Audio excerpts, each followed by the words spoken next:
Nah, saat itu Bung Karno pada tanggal 1 Juni tahun 1945 mengusulkan, saudara, supaya kalau Indonesia nanti merdeka punya dasar negara namanya Pancasila. 5 dasar.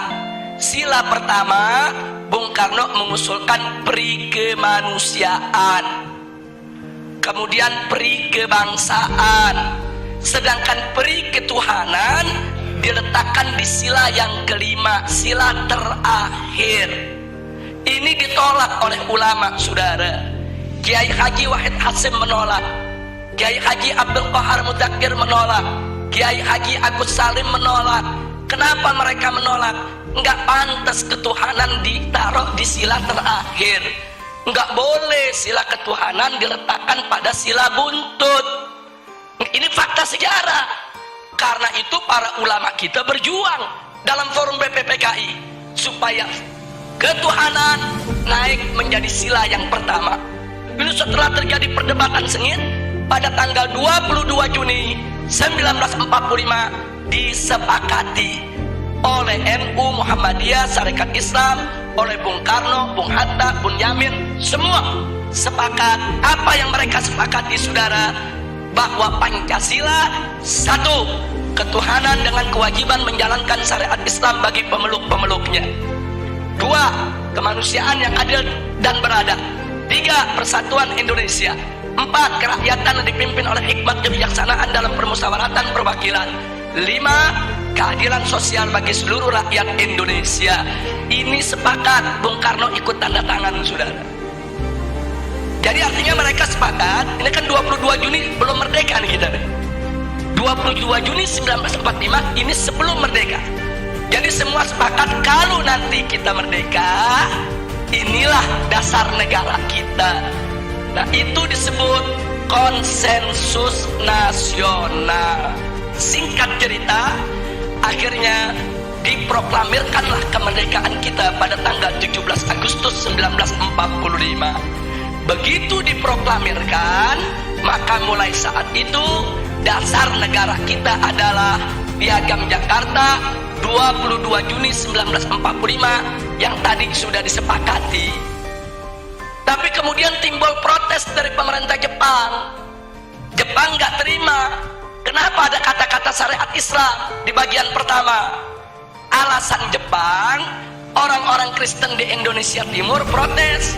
Kalau pakai syariat Islam mereka nggak masuk negara Indonesia.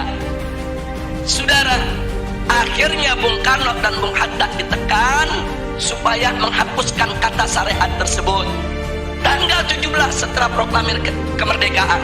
Nah, akhirnya Bung Karno dan Bung Hatta menggelar sidang PPKI pada tanggal 18 Agustus 1945. Nah, dalam sidang tersebut Kiai Haji Wahid Hasyim tidak hadir karena sudah perjalanan pulang dari Jakarta ke Surabaya. Kiai Haji Abdul Qahar Mudzakkir dari Muhammadiyah tidak diundang. Nah, kemudian Kiai Haji Agus Salim dari Sarekat Islam tidak diundang. Ada apa kiai-kiai kita tidak diundang, saudara? Bisa dibaca. Kalau kiai-kiai kita diundang, mereka nggak bakal setuju syariat Islam dihapus, saudara. Makanya supaya ini lolos, ini goal, kiainya nggak usah diundang, saudara. Jadi marginalisasi ulama itu udah mulai terjadi semenjak kita kemerdekaan, saudara. Disingkirkan ulama kita. Nah, akhirnya begitu digelar sidang yang hanya 2 jam sidangnya cuma 2 jam, terburu-buru. Kemudian sila pertama Pancasila diganti dengan apa? Ketuhanan. Itu aja, saudara. Sedangkan kalimat dengan kewajiban menjalankan syariat Islam bagi pengikutnya itu dicoret, saudara. Nah, akhirnya ada beberapa tokoh Islam yang hadir seperti Ki Bagus, saudara, dari Muhammadiyah menolak karena beliau tahu ini ulama NU, ulama Muhammadiyah, ulama Sarekat Islam gak bakal terima ini diganti. Terjadi perdebatan. Nah, akhirnya dapat solusi. Apa solusinya? Ini perjuangan Ki Bagus ini dari Muhammadiyah, saudara. Solusinya ya sudahlah, syariat dihapus nggak apa-apa. tapi tolong diganti dengan Yang Maha Esa.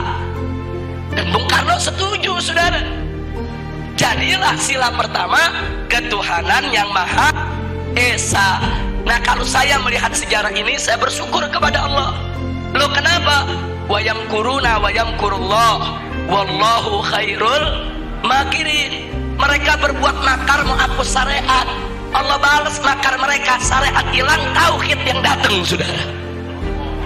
Itu kan syariat diganti sama tauhid. Itu syariatnya dihapus, yang masuk apa? Tauhid. Kita nggak rugi, saudara. Itu pertolongan Allah, saudara. Padahal ulama dipinggirin, ulama mau dikhianati, saudara, tapi Allah jaga. Nah, oleh karenanya sampai hari ini ulama-ulama NU, ulama-ulama Muhammadiyah nggak pernah punya masalah dengan Pancasila, saudara. Nggak ada ulama NU nolak Pancasila, ulama Muhammadiyah nolak Pancasila, para habaib nolak Pancasila. Nggak ada. Loh, kenapa para habaib, ulama, kiai dan ajangan tidak menolak Pancasila? Karena mereka tahu Pancasila adalah ijtihad ulama, karya ulama. Nah, itu yang ingin saya garis bawahi, saudara. Jadi jangan sekali-kali menuduh ulama ini anti Pancasila. Mereka yang buat kok, mereka yang rumuskan kok, saudara.